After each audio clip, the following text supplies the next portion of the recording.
What's up, everyone? This is Paris Taylor, your host of the Cocktail Hour, where we spotlight the most talented bartenders shaking up the cocktail scene.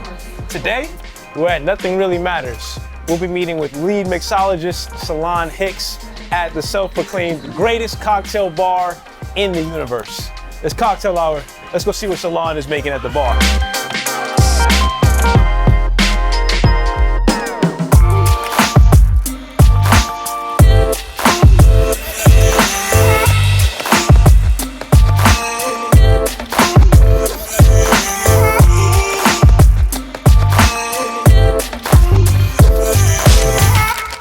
Cyllan, thanks for joining us today, man. How you doing? Good? Yeah, life is good, man. Our life is always good. Good. Yeah. So for folks at home, do you mind just sharing your name, where you're from, and where we are today? All right, so my name is Cyllan Hicks.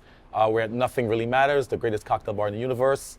And I'm from Brooklyn. Some people say I'm not from Brooklyn. I was born in Trinidad, but I've spent almost 30 years living in Brooklyn. So, I always say I'm a New Yorker, but I'm not American. I got you. That makes sense, yeah. I got you, man. We'll take it, man. So talk to us about the story, man. You just mentioned you've been in Brooklyn, but born in Trinidad. Yeah. We'd love to hear how you got to Nothing Really Matters. Yeah, finished school in Trinidad. My parents were like, take it easy. I came here end of my teenage years, lived with my sister for a while. Got a job as a customer service rep for a restaurant supply place. Mm-hmm. So it's like a full job. Funny, when I finally got into food and beverage or cocktailing, mixology, a lot of the glassware and like a lot of tools used in the bar, I was already selling those things. Okay. But I would say I had a job working for this guy. I had my day job and I met this guy. He had a boat that went around the West Side Highway. Okay. And he's like, hey, you want to make some extra money? Like, come and, bar back. So I was like, oh, okay, what's bar backing? Yeah. But it's basically getting ice, stocking refrigerators and stuff like that. Mm-hmm. And after like 2 or 3 months, he got rid of the other guys that he had because, they would show up to work late. Caribbean hustler, you get to work early, That's right. you did the whole day, right? Yeah. And he's like, hey, you want to be my bartender? I was like, yeah, done. And I stayed there for like maybe almost 4 years. Mm-hmm. I quit my day job because I was like, wait, you can make money like this bartending? Yeah. And then I left there. I wanted a little bit more of a challenge because, I'm making Long Islands and I'm dealing with like a, rough crew at the end of the night. People are drunk, trying to jump off the boat, stuff like that. Yeah. A lot of stories about that boat job, by the way. And then I started working at an Italian restaurant in Fort Greene. Okay. It's pretty much same thing. I got bored with that. I was like, okay, I need something else a little bit more challenging. I gotta say, I cut my teeth at this place called Tillman's. Okay. Sometimes I'll run into people and I'll just mention Tillman's and they're like, oh my God, yeah, And this is like 2008. Well, I was there from 7, so 2007, 8, 9, 10. But, days of Lotus and APT, Nels.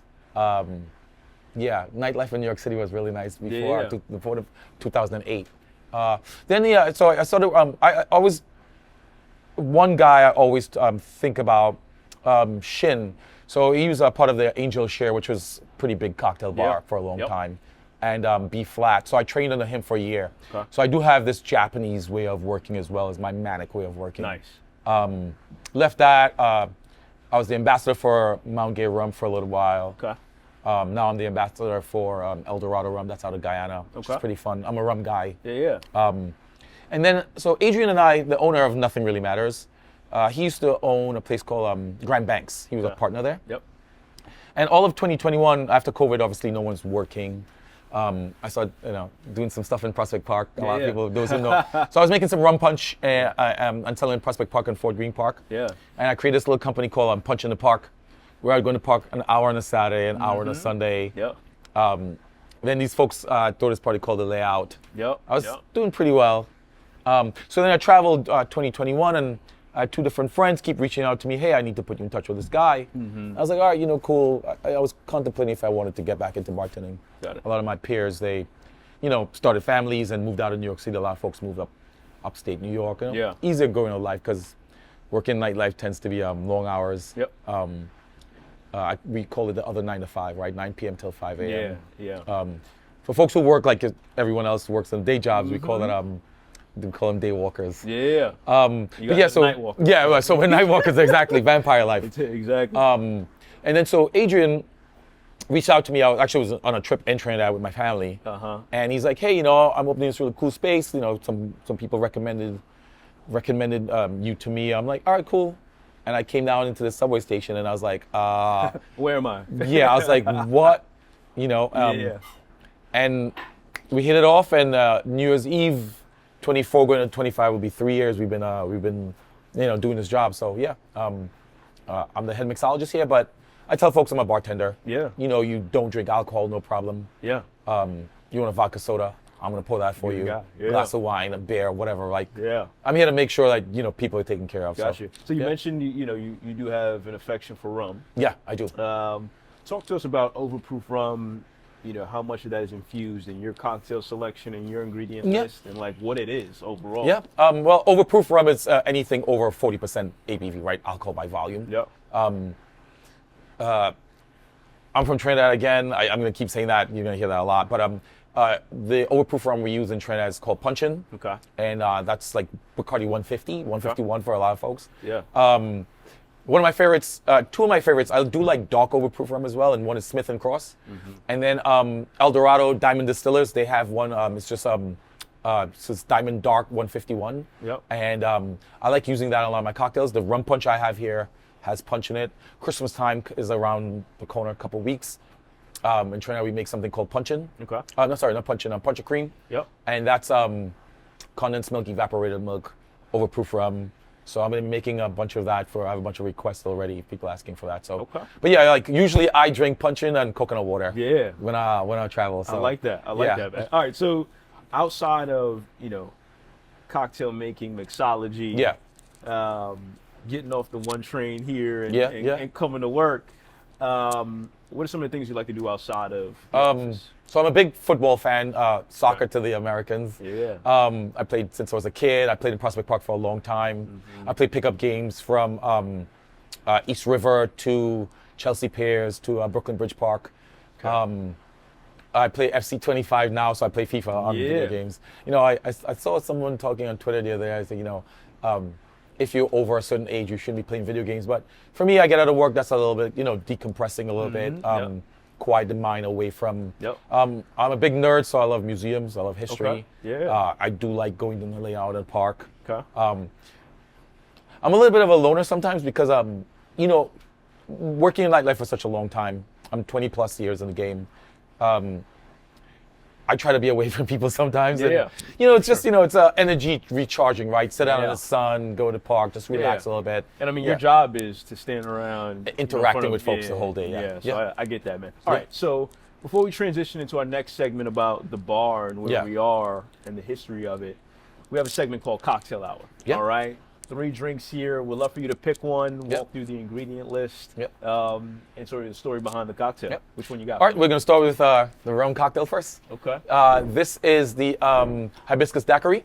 Okay. All over around the Caribbean during Christmas time, sorrel is drunk a lot. We call it sorrel. If you're in Mexico, it's hibiscus de Jamaica. Okay. Or agua de Jamaica, which is Jamaican water, right? So this hibiscus sorrel is a family of the hibiscus plant. Comes from Africa in, I think, Ghana and Western Africa, certain parts of Western Africa. It's called bisap. So I've made those for Ghanaians before, and they're like, "Oh my God, where do you know?" My recipe I follow from what my mom makes. Okay. So this cocktail has El Dorado 8-year. I like a dark rum because it's going to be a little bit heavier, a little bit richer. It's really good. Sorrel syrup. Angostura Amaro, which is a bittersweet Amaro. It's almost like a Chinar or an Averna. Okay. And then some fresh squeezed lime juice. Very reminiscent for the, and then bacon spices. So it's applicable for wintertime. Yeah. This could be served hot as well, which I think I'm going to be featuring that as a hot cocktail also. Okay. Sorrel does have health properties as well for you, so you had a benefit, right? Yeah. Well, this is double, right? Besides making you feel nice up here, it makes you feel good in the inside as well. Man. Yeah. We like a full body blend. Man. Yeah. All right, so let's talk about the bar, man. Yeah. Greatest cocktail bar in the universe. Yeah. I mean, I think we are. Talk to us about sort of the experience you want people to have for someone who's never been. Right. Yeah. And they come to you for a drink. What sort of experience should they expect? Well, I say with the bar, right? So, just in general, the layout or the decor of the bar. It's kind of like New York City. We have a bunch of neon. It's really dark. And I'd say it's an adventure getting here because a lot of people, they get lost. Yeah. So we're listed as a speakeasy. You know, speakeasies tend to be hidden doors, like, you know, secret password. Our door is always open once we're open, 7 days a week. But you have to come down into the train station, and there are days where it's quiet. You can actually hear the train when it's pulling in and out of the station. So that will give us the speakeasy vibe. But I usually tell folks we're not quite a speakeasy because, one, I don't speak easy. And two, the music that we play, we tend to play a lot of hip hop, especially old school New York hip hop, right? So you're gonna get, you know, Big L, J, you know, Q-Tip. You're gonna get a lot of New York vibe. But we do mix it in with a little bit of R&B and Afro beats, and just it's you know, a lot of Spanish music, like, you know, bachata, merengue. We try to incorporate everyone into to feel welcome in New York City, right? Because New York City is a melting pot. And we try to do that here at the bar. What I like for folks to get when they come here, it's, hey, you know, don't feel intimidated, right? Because when you hear mixology, people tend to think, you know, it's this stuck-up guy behind the bar that's all buttoned up and, like, you know, and I'm like, hey, folks, like, you know, I'm a bartender first. Mixology is what I do. If you want a vodka soda, I can pour that for you. Gin and tonics? Sure, what kind of gin you want, you know? And I always look at the bar as escapism, right? You had a long day at work, come to the bar and hang out. Let's, you know, decompress. Let's take your mind off of all that stress that you might have. I've always said, you know, a bar is one of the top 3 businesses that's probably from the beginning of time till the end of time. You get a job, you go drink. You lose that job, you go drink. There's a birth in the house. Either way, you end up here. Yeah, you end up at a bar, or you end up drinking in some sort of form or fashion. So, so we try to make sure, for, you know, folks come in. We're in Times Square. We get a lot of tourists, but we also get a lot of locals. We have a lot of regulars that live around here as well. So, you know, we try to be the everyman's bar. You want to do a shot of Jameson, no problem. I remember getting together with Adrian our first year, and he's like, you know what? Yes to everything. And I've kind of taken that that mindset as well. I don't say no unless I run out of yeses, right? So we try to make sure everyone is having a good time. You don't like your drink? Let me take that away from you. What can I get for you instead? So well, let's talk about that a bit more. So, you know, you're getting ready to drop, you know, some new cocktails up on the menu. We'll love to talk through 2 things. Number 1, how do you come up with these new ideas and these drinks? And then number 2, what are those drinks? If you can give us a sneak peek. So you're drinking one of them now. The theme of this new menu, we were contemplating when to push it out. I'm not superstitious, but I do like to do things along the energy feel of the earth, right? This is part of my nerdy side. But I like to push. We tend to push cocktails out 4 times a year. So each season. This year we switched it up. We did spring and summer the same. So it was 5.5 months of the same cocktail. Then we just did a prohibition style cocktail menu for the fall, and for winter, which starts December 21st, 22nd. So I tend to push cocktails out September for the fall, September 21st, 22nd, December 21st or 22nd for the winter. Spring is usually March 21st or 22nd, and then summer is June. So I do 4 cocktails a year, or did 4 cocktails, 4 cocktail menus a year. Once a new menu is out, so this menu's been fermenting in my brain for a month. I take another 2 weeks to finish off my R&D. This menu is going to come out beginning of January. Once the menu's out, I start thinking about the new season that's coming along, right?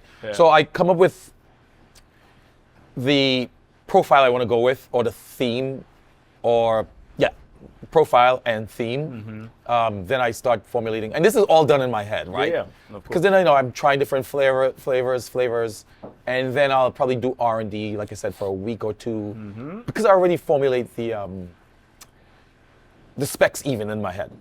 And then I'm like, okay, this is gonna work. Maybe I cut down on this. I start making my syrups or purees. So, 'tis the season. A lot of folks might think it's for Christmas, but this menu is more for what you would normally drink during the winter. And I have some cocktails that will be served hot and cold, because you know it tends to get cold in New York at times, right? All right, so let's try cocktail number 2. Pick one. Sure. And just walk through it for us. We'll go with this guy over here, the Winter Wonderland.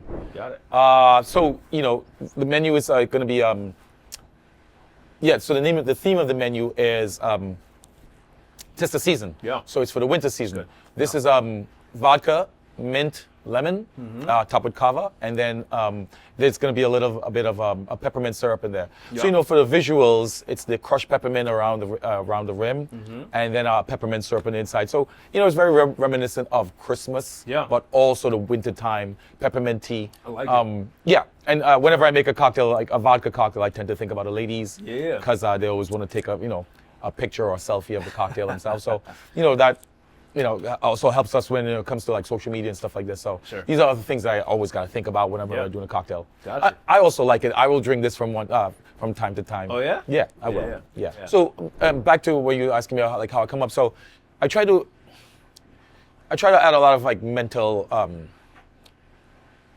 thinking for the guests, right? So visual, yes. Yep. Your taste, I try to hit a lot of your senses. And then your olfactory. So this cocktail, you're smelling the peppermint.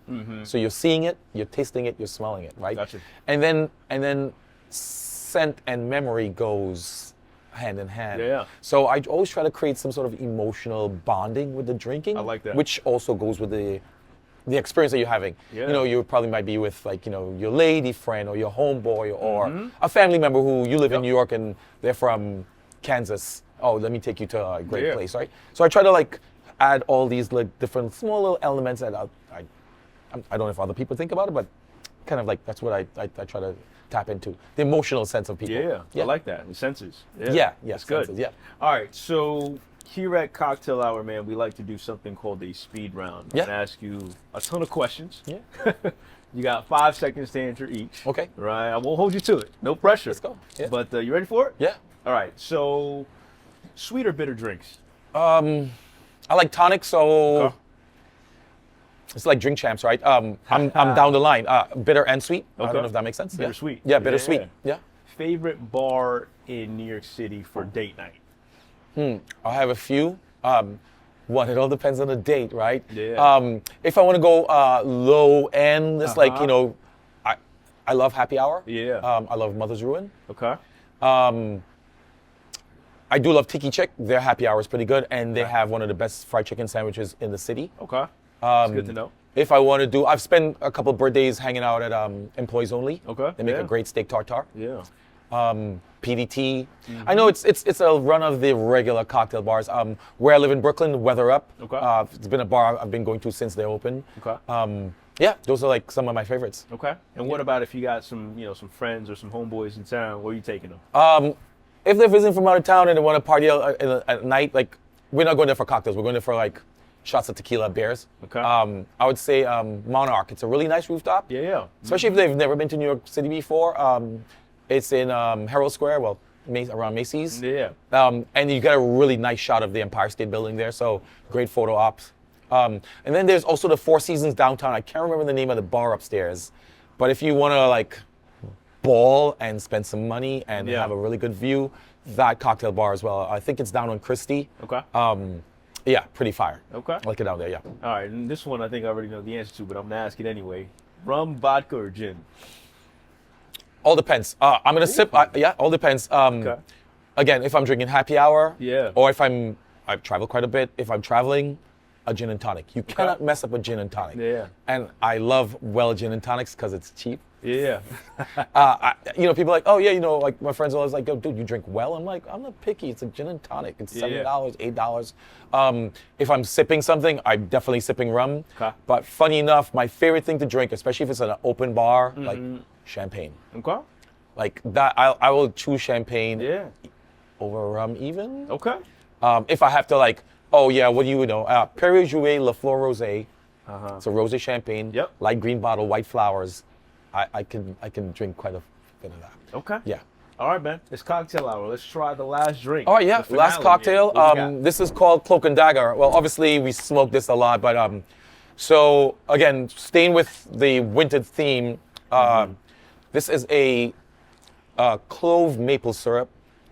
I'm using a port wine in there as well. So I wanted to get not too sweet. So whenever I do a cocktail, I try not to do variations of classics. Yep. Which I think I see quite often. No knock to anyone. So if I had to say, hey, if someone comes and say, hey, can I get like something like an old fashioned? Yeah. It's not like an old fashioned, but it gives you reminiscence of an old fashioned, right? That's right. So I'll do this has port wine and a clove maple syrup. So that's where I'm getting my sugar from. Okay. I'm doing a rye, which is a Redemption rye, and a Balcones Texas single malt. Okay. So it's gonna have a little bit of smokiness to it. The rye is gonna cut out a little bit of sugar because ryes tend to be on the drier side. Yep. And then That's good. yeah, and then I'm probably gonna finish this off once the menu comes out and I start training the staff. I'm probably gonna add a walnut bitters to this. Okay. Because the walnut bitter is gonna add again a little bit of nuttiness, and this cocktail will be lit on fire, and then I have another large vessel. It could be served for 2 as well. So it's all about a show when it's going out, lit on fire. You pour it out with smoke. So yeah. Yeah, we love fire. Yeah, So. yeah. I'm Aries as well, so I'm pyromaniac. I like fire. yeah? Fire sign. Yeah. Yeah. I like that, man. Yeah. All right, so we close out speed round. I've got to ask, man, and I ask everyone this, but we'd love to hear from you. Craziest bar story. Oh no, some of those things I can't say. Let me see what I could put on camera. Yeah, exactly, yeah. Oh, I hope she doesn't hate me for this. Okay. I was running a bar in Brooklyn, and it was New Year's Eve, and we're all having fun. Like I'm behind the bar, but I think I was on the other. I think I was on this side of the bar, cleanup or something like that. And one of my guests I saw, and I was like, "Hey, are you okay?" And she's like, "Yeah, I'm fine." And I turned around, and she proceeded to projectile Oh, no. over the whole bar. And I'm talking about this is like 1 a.m. Yeah. New Year's Day. I had to close the bar Yeah. because it was a tiny bar, and I think it got in a lot of my stuff behind the bar, and it got into like guest Got it. drinks and Got it. and yeah. Sorry. Yeah. Friends who know, they know. Yeah. But I think that was one of the craziest stories behind the bar that I can say on camera. Nah, that's fair, man. Yeah. All right, so I'd love to also ask, before we close out, like, what are some of like your favorite ingredients to use, within your cocktails? I would say, so I tend to make a lot of my own syrups and purees. Yeah. I'm going to bring this back to COVID real quick. Yeah. During COVID, like I said, I was, hee-hawing in between, man, do I really want to do this still? Or do I want to become a day walker and find out like a real job? Yeah. And during COVID, I just started making a bunch of purees and syrups. Okay. And a little bit about my other side of my background. My mother was a pastry chef until my brother was born. So Christmases and birthdays and every holiday, there's always some sort of pastry. And I was a short, chubby kid because all I wanted to do was like sit in the kitchen and like eat. So she gave me 2 options: either learn to cook or do dishes, and I chose the cooking side. So I tend to add a lot of cooking elements into my mixology when I'm making cocktails. So during winter time, there will always be a sorrel in my menu. Okay. Every single winter. Yeah. I think that's like a staple. I also like making cocktails based on, my syrups and purees based on the season. So for instance, if I have, if it's spring and summer, last spring I had a cocktail menu, it was called So Fresh and So Clean. Okay. Yeah. So it was cucumber, mint, thyme, basil, like, especially if it's like a restaurant and I can use ingredients that they already have in the food, I tend to do purees and syrups from that as well. Gotcha. I had one cocktail, this rum bar I ran, I call it gin thyme, where I was doing avocado and brown sugar and water and thyme, and I would blend that together and make this like puree, and then I would add gin to it. And it's topped off with tonic. So you're getting, this nuttiness from the avocado, a little bit of sugar from brown sugar I'm using, and then the tonic was bitter and sweet. Right, and then gin has a lot of botanicals that will go really well with that. So it's usually seasonal, and then whatever season comes along, I tend to find out what fresh fruits and herbs and spices are predominantly used around that time. And then I'll build a menu around those flavors. Okay. Yeah. Cool, man. Yeah. Well, listen, man, this has been absolutely fantastic. Oh, cheers, man. 3 great drinks here. Thank you. Any final words for the audience, for people back home? This could be a self-plug for nothing. Yeah, really no, matters, nothing really matters. Honestly, all the bartenders here are great. I love everyone I work with. I would say for everyone out there, just drink responsibly. I can drink most people on the table. Yeah. And for every 1 alcohol drink you have, try to have some water in between. Plus, it keeps the skin looking clean. Yeah. Okay, this is a PSA. you cannot get drunk faster from a white spirit or a dark spirit, right? Because I'll get folks coming in like, that is definitely a perception. right? Hey, I don't mess with brown because it gets me drunk, and I'm like, well, all alcohol comes out white. Yeah. It goes in a barrel that tends to make it dark. Yeah. Or some sort of like coloring, right? Some places will add caramel. Yeah. But if you charcoal filter it, it can get white again. So how can white or dark make you drunker faster? Yeah. Right? There's a bunch of like physiology things that also go into making people drunk, but drink a lot of water and it will definitely help with drinking better. And don't drink and drive.